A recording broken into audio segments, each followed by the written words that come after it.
How much more comfortable do you feel, I guess, 7 games in?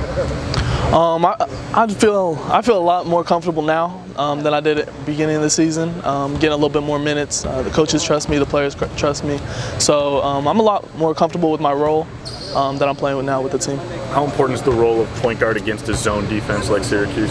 It's really important. You got to communicate, talk, get people to where they need to be, especially when running plays. You got to execute.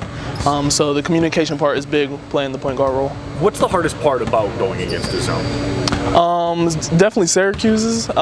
They have a lot of length. They start 6'5" to 6'10", and their arms are long, so we just got to penetrate it, get to the middle, just move the ball really fast. I think I saw something like they're allowing only 20% from 3. When people think the way to beat a zone is to shoot out of it, is that true or is that false? Or that's false. I'd say last year we only shot, I think, 5 for 18 from 3 against Syracuse, and we ended up beating them in the paint more. So I'd say that shooting them out of the zone is not the way to go. Get it in the paint, get it in the middle, and attack the heart of the zone.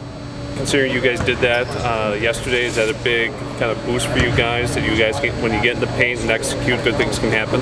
Yeah, definitely. That's our emphasis of this week, and getting it inside, getting in the paint, having Nigel more inside the paint, and Ethan finishing around the rim, and then attacking the offensive glass. Considering this is such a big 180 in terms of prep, does it help having some veterans on this team that have gone through this zone before, played Syracuse last year? How much does that help?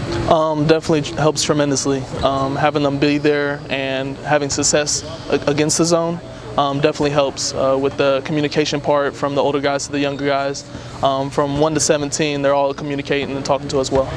You had 13 guys score the other day. How nice is it to get kind of production from everyone on that bench? It means a lot. Definitely get the other guys in, the guys that don't really get the minutes that some of the higher guys get, but to get them in the game and have them score is a big accomplishment. Is it nice coming off of that North Carolina game to get a win like that? Definitely. I think that's why the coaches scheduled it. Coming off the flight, traveling all day, and then getting back into the swing of things was kind of hard. So to get that game out of the way and then come out with a victory like that, I think it was a big win. Dimitri, what have the coaches told you about the keys to attacking that zone, the way Syracuse plays? Move the ball, execute our sets, and I'd say get into the middle of the zone and attack the baseline and things. So what did your experience at IMG Academy, what did that add to your game, and how, what's the biggest difficulty for you to transition from playing there to here? I'd say one of the biggest things that I got from there was I gained a lot of muscle. I gained a lot of weight, obviously, but my overall skills developed really well. So I'd say that the transition from here to there was quite similar in the pace of the game. It's definitely different from high school, but playing with older guys and JUCO kids was definitely difficult. But making the transition from here to there on the court, the speed was the same, but the strength has been the biggest thing for me. Did you see what Syracuse is holding teams to? 3-point range, 20.8%. Is that goes without saying then to try to get the ball in against those guys and not settle? Definitely. I know we want to push it on the break before they can set up their zone, knock down the open shots that we can get. So I wouldn't settle for threes, get it inside. We play inside out, so that's a big goal. Did you face much zone when you were at IMG or not really? Not really. More man-to-man kind of things. We ran zone ourselves a little bit, but not really that much. Okay. No.